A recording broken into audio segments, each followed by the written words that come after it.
लागत नाहीये. फोन बंद आहे. मी ट्राय करतोय मगाचपासून. बहुतेक नेटवर्कचा काहीतरी प्रॉब्लेम दिसतोय. अच्छा. पण हे सक्सेसफुल झालेलं आहे सेटअप आपला. आता युट्यूबवर तुम्ही समृद्ध मराठीच्या चॅनलवर जर गेला तर आता आपला जो डायलॉग आहे तो लाईव्ह आहे. Very good. सुरू करूया आपण दिवाळीच्या निमित्ताने हो, चालेल ना. आणि निवडणुकीच्या निमित्ताने आपण एक संवाद करू. दरम्यान सत्यवान आला तर सत्यवानला आपण. Right, right. सो मी संकल्पना थोडीशी सांगतो, त्याच्यानंतर आपण सुरू करू. सो आपण असं ठरवलंय की पुढचे एक 8-10 दिवस, 15 दिवस रोज सकाळी 8 वाजता एक संवाद कोकणामधल्या काही निवडक व्यक्तींबरोबर आपण करणार आहोत. त्याच्यामध्ये संजय रावांचा संवाद त्यांच्याबरोबर असेल. आणि याच्या मागे साधारणपणे कोकणामध्ये राहून काही मोठं काम उभं केलेली जी लोक आहेत, ज्यांना आपण कोकण आयडॉल म्हणून पण सन्मानित केलेलं आहे यापूर्वी, किंवा त्यांच्या त्यांच्या भागामध्ये वेगवेगळ्या प्रकारचे प्रकल्प त्यांनी उभे केलेले आहेत. ते पर्यटनातले असतील, कृषीतले असतील, किंवा फिशरीज मधले असतील, जे आपले फोकस एरियाज आहेत. आणि हे करण्यामागचा एक शुद्ध हेतू असा आहे की आपण कुठल्याही प्रदेशाच्या विकासामध्ये राजकारणाचं मोठं स्थान असतं. कारण राजकारणामध्ये असलेली लोकच पॉलिसी डिसिजन घेऊ शकतात आणि एखाद्या प्रदेशाचा विकास घडवण्याचं काम ते करू शकतात. पण जेव्हा ती लोक तसं न करता इतर गोष्टींमध्ये लोकांना, मतदारांना भटकवण्याचं काम चालू करतात, त्यावेळेला संजय रावांसारखा एखादा माणूस जो विकासाचं स्वप्न घेऊन 25 वर्ष सतत राबतोय, त्याला हे सहन होत नाही आणि तो हे चित्र बदलण्याचा एक प्रयत्न करतो. मी असं म्हणेन एकाकी लढा द्यायचा प्रयत्न करतो, कारण तसा त्यांचा लढा एकाकी आहे. ते कुठल्याही पक्षाच्या दावणीला त्यांनी स्वतःला बांधून घेतलेलं नाहीये. त्यांनी स्वतःचं स्वप्न स्वतःच्या ताकदीवर बघण्याचा प्रयत्न ते करतात. सो या संवादांमागचा जो परिप्रेक्ष्य आहे, जी भूमिका आहे, ती हीच आहे की धर्म, जात आणि अशा इतर भावनिक विषयांमध्ये लोकांना भटकवण्यापेक्षा विकास काय आहे, तो कसा केला जाऊ शकतो, त्याची जी जिती जागती उदाहरणं आहेत त्यांचा परिचय करून द्यावा म्हणून आपण हा संवाद चालू करतोय. मला वाटतं हे एक संजयराव युनिक प्रकारचं उपक्रम असेल, कारण कुठलाही उमेदवार तुम्हाला असं काही करताना दिसणार नाही. म्हणजे मला तरी कधी दिसलेलं नाही. त्यामुळे पहिलं तुमचं अभिनंदन. एक तर मुळात असं धाडस केल्याबद्दल, आणि आम्हा सगळ्यांना त्या धाडसाचा फायदा होणार आहे. कारण आपण जर नेते म्हणून पुढे आलात आणि जर आपण निर्णय घेण्याच्या क्षमता असलेल्या स्थानावर पोहोचलात, तर त्याचा डेफिनेटली कोकणाला शाश्वत विकासासाठी फायदा होणार आहे.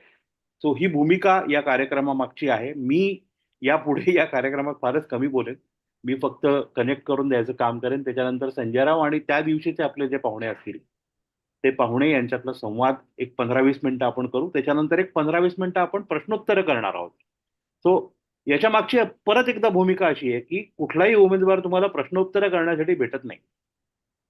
सो आमचा उमेदवार जो आहे तो तुम्हाला रोज सकाळी 8 वाजता त्याची विकासाची जी स्वतःची एक भूमिका धारणा आहे ती तुमच्या समोर घेऊन येणार आहे. आणि तो नुसता स्वतः येणार नाहीये, तर तसा विकास साधलेल्या लोकांबरोबर त्याचा संवाद असणार आहे. सो आपण यादी संजयराव आज दिवसभरामध्ये जाहीर करू की कोण कोण व्यक्ती कधी कधी आपण त्यांना या संवादासाठी पाचारण करतोय. आणि एक असं साधारण सवय लोकांना लावूया की रोज सकाळी 8 वाजता एक नवीन कार्यक्रम, एक नवीन विषय, एक नवीन विचार आणि एक नवीन प्रयोग त्यांच्या समोर आपण मांडण्याचा प्रयत्न करू. संजयराव, आपण दिसत का नाही आहोत म्हणजे पोस्टर दिसत? हा, त्याच्यासाठी आपण आपला हे ऑन करूया, व्हिडिओ ऑन करूया. Very good. हा. सो आता मी ते पोस्टर बाजूला घेतो, म्हणजे आपण त्याच्यामध्ये दिसायला लागलो. आता जर आपण युट्यूबचं चॅनल आपलं बघितलं तर आपल्या चॅनलवरती आपला हा जो व्हिडिओ आहे, हा व्हिडिओ आपल्याला दिसायला लागेल. खूप छान मंदार. विशेष धन्यवाद. टेक्नॉलॉजीचा वापर करून आपण हजारो लोकांपर्यंत पोहोचण्याचा प्रयत्न करणार आहोत. येस. सर्वप्रथम दिवाळीच्या सर्वांना शुभेच्छा. येस. दिवाळीच्या मंगलमय दिवशी आपण हा अनोखा उपक्रम सुरू करतोय. मित्रांनो, ही दिवाळी आणि यापुढच्या सगळ्या दिवाळ्या आपल्या कोकण प्रदेशासाठी भरभराटीच्या जातील आणि कोकणातले सगळे रचनात्मक कार्यकर्ते एकत्र येऊन पुढच्या काळामध्ये नैराश्यामधून बाहेर पडतील की असंच चालेल. कोकणामधल्या ज्या निवडणुका आहेत त्या अलीकडे पैशांचा वापर खूपच व्हायला लागलाय, पण निवडणुकीच्या दिवशी 2-5 हजार रुपये घेऊन जर लोक मतं देणार असतील तर तुम्हाला तशाच स्वरूपाचे उमेदवार पुढच्या काळात मिळतील. आणि मग जे चाललंय, आज आपण पाहतोय की मागच्या 25 वर्षामध्ये कोकणाची परिस्थिती वाईटाकडून अधिक वाईटाकडे बनत चाललेली आहे. मी वर्षभर सतत कोकणामध्ये प्रवास करत असतो आणि म्हणजे आपण सगळेच कोकणी चाकरमानी ज्यांना म्हणतात, आपण सगळेजण गणपतीला आणि शिमग्याला जातो. त्यावेळी सगळं गाव भरलेलं असतं आणि मग आपल्याला असं वाटतं की अरे काय किती सुंदर कोकण, किती देखणं कोकण.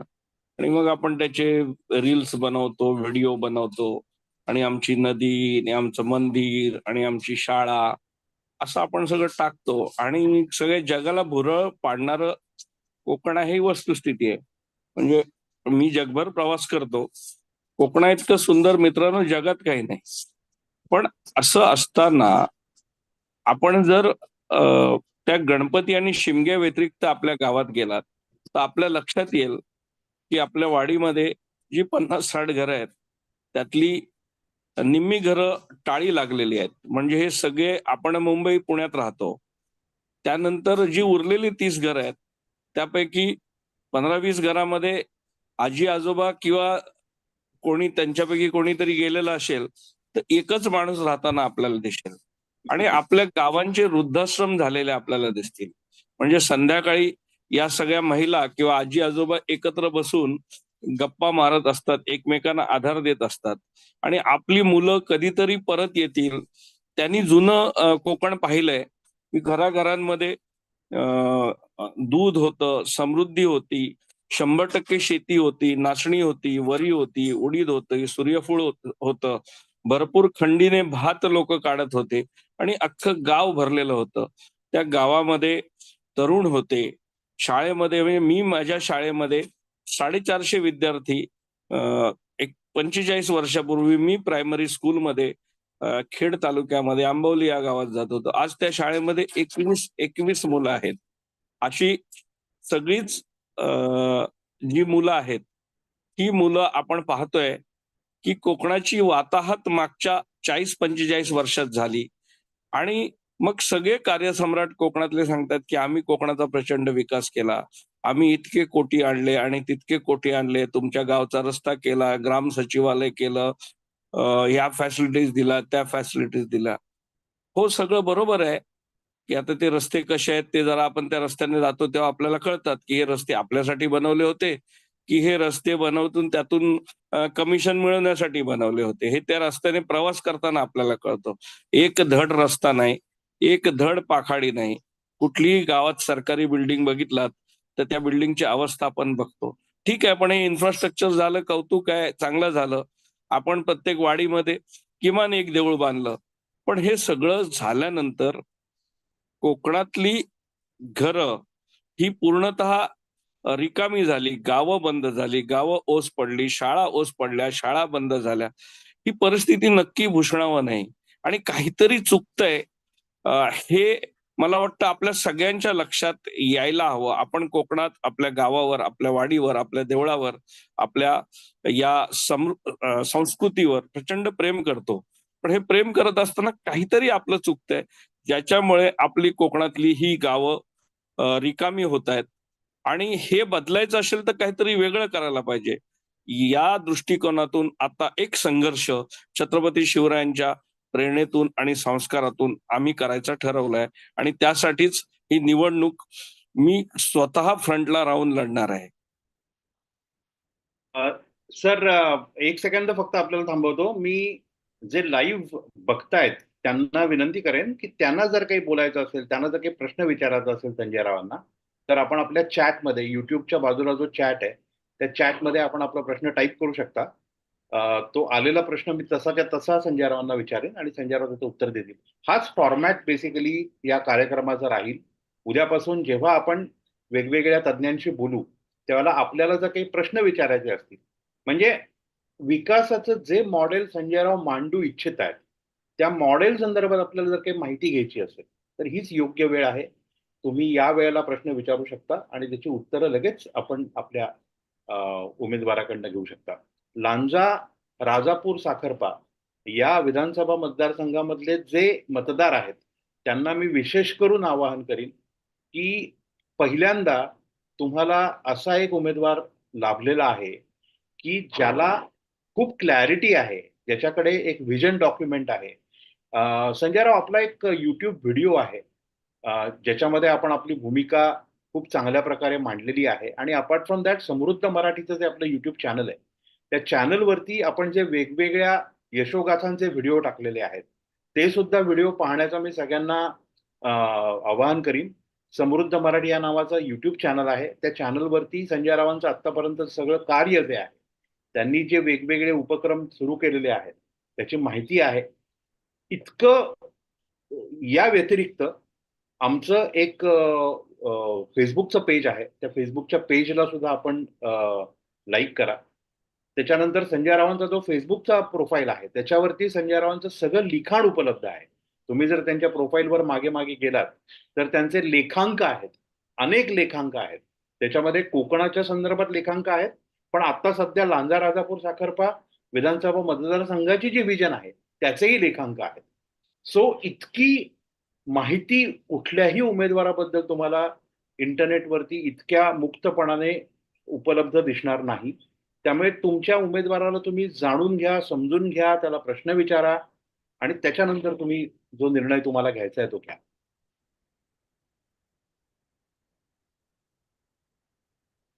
हा, मंदारजी पुढे कंटिन्यू करायचे आपल्याला.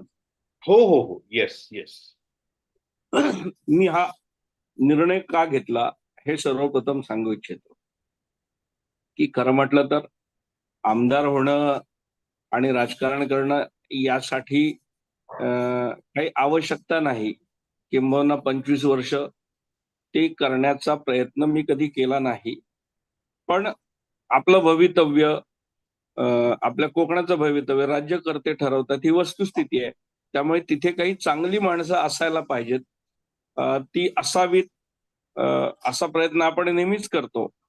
मी गेली 25 वर्ष सर्वच पक्षांबरोबर माझे खूप स्नेहाचे संबंध आहेत, सर्वच नेत्यांबरोबर संबंध आहेत आणि प्रत्येकाचा पक्ष असतो. जसा मी स्वतः सुद्धा माझा एक पक्ष म्हणून गेली 30 वर्ष मी एकाच पक्षाचं काम करतोय. पण हे सगळं सिस्टीम मध्ये राहून, सगळ्या नेत्यांबरोबर समन्वय करून, सरकारबरोबर समन्वय करून, एका मोठ्या प्लॅटफॉर्मवरून मी हे सगळं करण्याचा प्रयत्न सुद्धा करतोय. काही प्रमाणात गोष्टी होत आहेत सुद्धा, असं काही नाही की सगळंच निराशाजनक आहे, गोष्टी होत आहेत.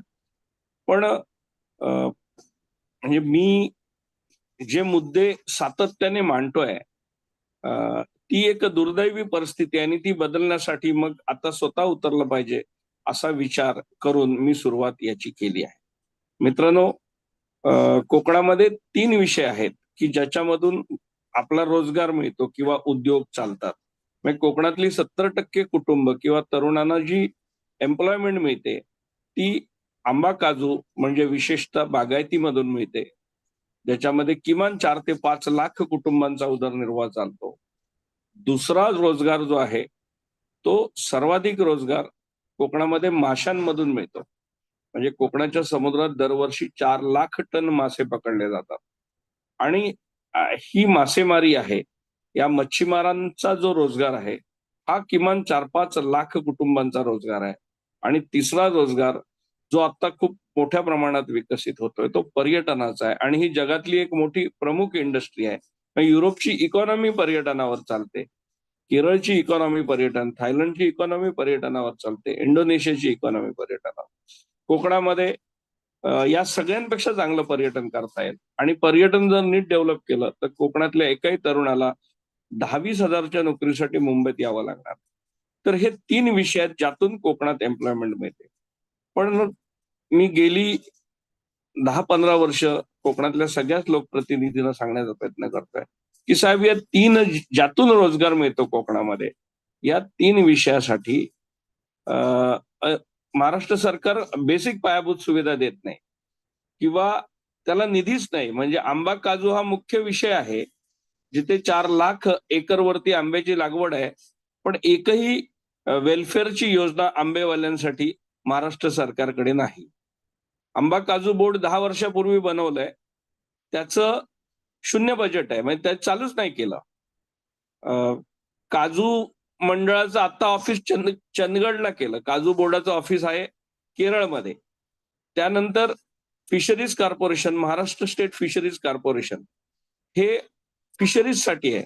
पण फिशरीजचा सेक्रेटरी कोकणात येत नाही, फिशरीजचा कमिशनर कोकणात येत नाही, आणि माशाचा मंत्री आता विदर्भातले आहेत, आमचे मित्र आहेत, आणि कधी मराठवाड्यातले असतात, कधी पश्चिम महाराष्ट्रातले असतात. सो माशाचा मंत्री कोकणात येत नाही, सेक्रेटरी कोकणात येत नाही, कमिशनर कोकणात येत नाही. महाराष्ट्र स्टेट फिशरीज कॉर्पोरेशनला 0 बजेट आहे. म्हणजे केंद्रामध्ये मोदी सरकार 24,000 कोटीचं बजेट, अतिशय सिरियस आहे माशांची शेती आणि फिशरीजच्या डेव्हलपमेंटसाठी केंद्र सरकार.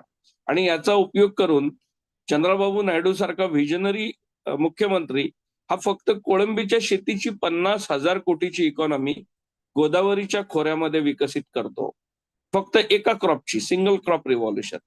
तर जर कोकणामध्ये इतकी वॉटरफ्रंट आहे, इतक्या खाड्या आहेत, इतका समुद्र किनारा आहे, जर आपण 900 किलोमीटरचा समुद्र किनारा असलेला आंध्र प्रदेश कोळंबीची 50,000 कोटीची इकॉनॉमी डेव्हलप करतो, तर आपण किती करायला पाहिजे? पण आपल्या महाराष्ट्रामध्ये महाराष्ट्र स्टेट फिशरीज कॉर्पोरेशनला 0 बजेट आहे. 60% सबसिडी केंद्र देतं आणि 40% राज्य देतं. पण राज्य काही देतच नसल्यामुळे केंद्राचे पैसे कोकणात येत नाहीत, आणि त्यामुळे माशाची 0 शेती कोकणामध्ये होते. फक्त समुद्रातले मासे पकडणे एवढंच काम आपण करतो. जर माशाच्या शेतीकडे आपण लक्ष दिलं तर हजारो रोजगार, आपण उद्योग हे कोकणातल्या तरुणांसाठी, किंवा जे कोळी बांधव आज अडचणीत आलेत, मासे मिळत नाहीत, अनिर्बंध मासेमारी चालले, पिल्ल पकडतात, त्याची पर्ससीनवाले नियम पाळत नाहीत, एलईडी फिशिंग, अनैसर्गिक फिशिंग केली जाते, आणि कोकणातला समुद्र उद्ध्वस्त करण्याचं काम बेजबाबदारपणे सगळे करतात.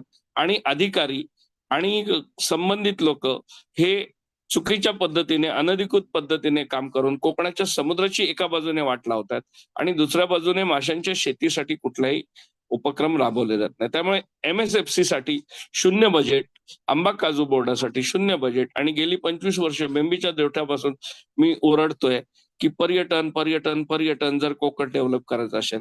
पण साधी टॉयलेट नाहीत समुद्र किनाऱ्यावरती. दरवर्षी गणपतीपुळ्याला, हरिहरेश्वरला लोक बुडून मिळतात, मरतात, पण त्यांच्या सेफ्टीसाठी कुठली लाईफ सेव्हिंग व्यवस्था नाही. कुठल्याही पर्यटन स्थळावर जायला धड रस्ता नाही, तिथे पार्किंगच्या व्यवस्था नाहीत, तिथे त्या समुद्र किनारे सजवले पाहिजेत. जगभर काय चाललंय आणि आपल्या कोकणात काय चाललंय, अतिशय घाणेरड्या पद्धतीने कसलंही नियोजन नसलेलं पर्यटनाचा विकास कोकणामध्ये सुरू आहे. आणि त्यामुळे 3 आमचे विषय, या 3 विषयांसाठी एकही योजना नाही, बजेट नाही, प्रोत्साहन नाही, लोन नाही, कमी व्याजदराने कर्ज नाही, सबसिडी नाही, म्हणजे उद्योग कोकणात होऊच नाहीत. आणि त्या ऑन टॉप ऑफ धिस हे सगळे उद्योग करायचे तर कोळंबीच्या शेतीसाठी परवानगी घ्यायला चेन्नईला जावं लागतं. माझ्या जमिनीवर मला 10 खोल्या बांधायच्या आहेत, तर परवानगी घ्यायला मला चेन्नईला जाऊन 25 लाख रुपये खर्च करायला लागतो. हाऊसबोट, LFPच्या एका खाडीमध्ये 2,000 कोटीची हाऊसबोटची इकॉनॉमी आहे, जो आजचा आपला विषय होता, ज्याच्यावर आपण उद्या बोलू परत. तर त्या हाऊसबोटची साधी परवानगी अजूनपर्यंत मिळाली नाही. गेल्या वर्षी पहिली परवानगी आम्ही सत्यवान दर्देकरची घेतली. किती खाड्या आहेत कोकणामध्ये, किती बॅकवॉटर टुरिझम आपल्याला डेव्हलप करता येईल, किती बीच टुरिझम करता येईल, तर किती फिशरीजचे उद्योग करता येतील. पण हे सगळं करण्याकरता महाराष्ट्र शासनाकडे कोणाला वेळ नाही, शासकीय अधिकाऱ्यांना या सगळ्या विषयावरती बोलायला वेळ नाही. सोयाबीन, धान, ऊस साखर, कापूस हेच महाराष्ट्राच्या विधानसभेत या सगळ्याची चर्चा चालते.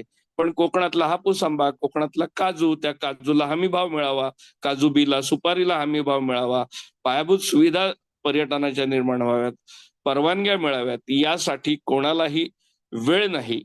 आणि ही सगळी जी काय परिस्थिती आहे की यामुळे म्हणजे एका बाजूने सरकार काय सांगतं, तर 4 लाख कोटीची गुंतवणूक आम्ही नाणार प्रकल्पात आणणार. नाणार प्रकल्पातून किती विकास होणार आहे? 2, 4, 5 गावांचा विकास होईल.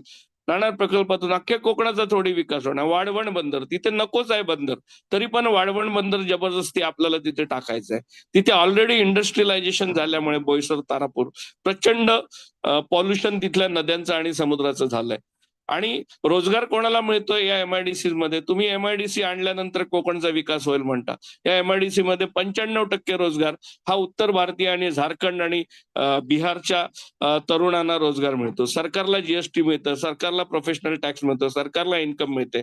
बदल्यात आम्हाला काय मिळतं? आमच्या खाड्यात उद्ध्वस्त होतात, आमचा समुद्र उद्ध्वस्त होतो, आमच्या नद्या उद्ध्वस्त होतात. लोटे परशुरामच्या खालच्या गावांमध्ये जाऊन बघा, एकही बाग जाग्यावर नाही, अख्ख्या बागाच्या बागा उद्ध्वस्त झाल्यात. म्हणजे कोकण उद्ध्वस्त करणाऱ्या इंडस्ट्रीज आल्यानंतर ठीक आहे, महाराष्ट्राचा फायदा होतो, देशाचा फायदा होतो, पण आमच्या ज्या इंडस्ट्रीज आहेत ज्याच्यामुळे आम्ही जगू किंवा ज्याच्यामुळे आमचं गाव समृद्ध होईल, ज्याच्यामुळे आमची मुलं मुंबईत जायची थांबतील, ती परत येतील, तर हा जो रोजगार आहे त्याच्यासाठी जर तुमच्याकडे शून्य योजना असतील, त्याच्यासाठी तुमच्याकडे शून्य निधी असेल, त्याच्यासाठी तुमच्याकडे कुठलीच पॉलिसी नाही, त्याच्यासाठी तुमच्याकडे कुठली स्ट्रॅटेजी नाही. 17 वर्ष झाली एक हायवे बनवताय तुम्ही. एक हायवे म्हणजे माझ्या कोकणात पर्यटक सुद्धा येऊ नये, माझ्या कोकणामध्ये उद्योग येऊ नयेत, याच्यासाठी ज्या पद्धतीने चाललंय म्हणजे माझा अतिशय आवडते नेते माननीय नितीन गडकरी आहेत. आणि मला कौतुक आहे की ज्या पद्धतीने देशभर रस्त्यांचं जाळं त्यांनी उभं केलं. अगदी सियाचेनच्या बॉर्डरवरती हायवेज बनवले. 4 वर्षात समृद्धी हायवे बनवला. मला सांगा की आमच्या कोकणाचा हायवे तुम्ही 17 वर्ष का नाही बनवला? हे प्रश्न कुठेतरी नक्कीच विचारायला हवेत संजयराव, आणि ते विचारायचं काम तुम्ही करताय आणि निडरपणे करताय. आणि तुम्हाला कल्पना आहे की अशा प्रकारे खुला विरोध घेऊन आतापर्यंत जे एक प्रकारचं संयमाचं नातं तुम्ही सगळ्या राजकीय पक्षांशी ठेवलं होतं, असं असतानाही सुद्धा आज तुम्ही इतक्या निडरपणे या सगळ्याच राजकीय पक्षांना प्रश्न विचारताय, त्याबद्दल डेफिनेटली आपलं कौतुक आहे. संजयराव, मला थोडंसं आपल्याला असं विचारायचं आहे की कोकण विकास हा काही तुमचा आजचा विषय नाहीये. कारण आज कसं होतंय की आता या इलेक्शनच्या निमित्तानं म्हणा, खूप लोक तुमच्या कडे आकर्षित होत आहेत. तुमचे सगळे हे जे काही डायलॉग्स आहेत ते लोकांपर्यंत पोहोचत आहेत. तर बऱ्याच लोकांना असं वाटतं की हा राजकारण, मी आता इलेक्शन आलं म्हणून संजयराव बोलायला लागलेत काय. पण मी तर तुम्हाला समाज माध्यमाच्या माध्यमातून 8-10 वर्ष ओळखतो. मी 8-10 वर्ष तुम्हाला त्याच्यापेक्षा जास्त फॉलो करतोय. गेली 1.5-2 वर्ष आपले खूप जवळून काम करतोय. त्यामुळे मला हे माहिती आहे की तुम्ही कित्येक वर्ष या विषयामध्ये आहात. तो त्याच्याबद्दल जर एक 2 मिनिटामध्ये आपण जर सांगितलं की हा प्रवास चालू कसा झाला? नाही, खरं खरं मी देशासाठी काहीतरी करावं म्हणून राजकीय पक्षाचं काम सुरू केलं.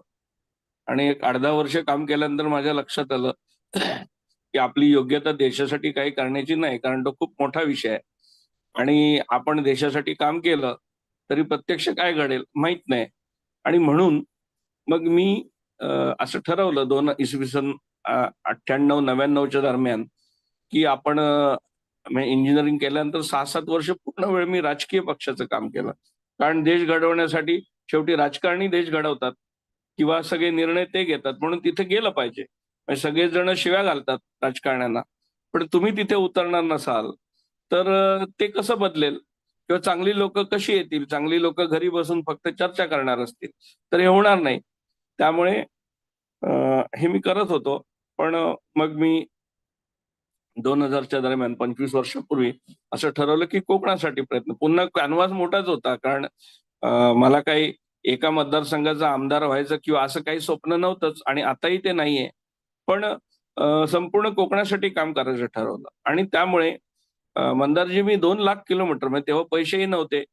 म्हणजे एक छोटासा व्यवसाय घरातला होता. आई मला दर महिन्याला 10,000 रुपये पेट्रोलला द्यायची. आणि मी मोटरसायकलवर डहाणू ते वेंगुर्ला जवळपास 2 वर्ष फिरलो आणि जवळपास 4 वर्षामध्ये मी 2 लाख किलोमीटर प्रवास हा मोटरसायकलने कोकणात केला. वा आणि वा. गावागावात गेलो, समजून घेण्याचा प्रयत्न केला. आणि माझ्या लक्षात आलं की कोकणचा विकास म्हणजे काय आणि तो कसा करायचा हे समजून घेण्यासाठी कुणीही इस्रायलला जाण्याची आवश्यकता नाही किंवा युरोपमध्ये जाण्याची आवश्यकता नाही. तुम्ही जर डोळे उघडे ठेवून आपल्या आजूबाजूच्या गावांमध्ये फिरलात तर तुम्हाला लक्षात येईल की अनेक कोकण विकासाची विद्यापीठं कोकणात काम करत आहेत. कोकण कृषी विद्यापीठाने किती काम केलं मला माहित नाही.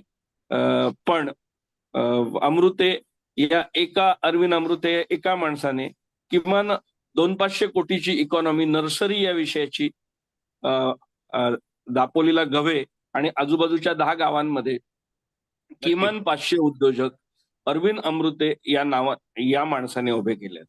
किंवा प्रभाकर सावे ही आमची कृषी पर्यटनाची युनिव्हर्सिटी आहे. किंवा शेखर भडसावळे आणि आता त्यांचा मुलगा चंदन भडसावळे हे यांच्यामुळे यांच्याकडून प्रेरणा घेऊन मला वाटते आजपर्यंत हजारो पर्यटनाचे प्रकल्प हे कोकणात आणि महाराष्ट्रात उभे राहिलेत. किंवा डॉक्टर चंद्रकांत मोकल या एका माणसाने किती किती रिव्हॉल्युशन केलंय. तर अख्खं कोकणचं पर्यटन शासनाने किती काम केलं मला माहित नाही.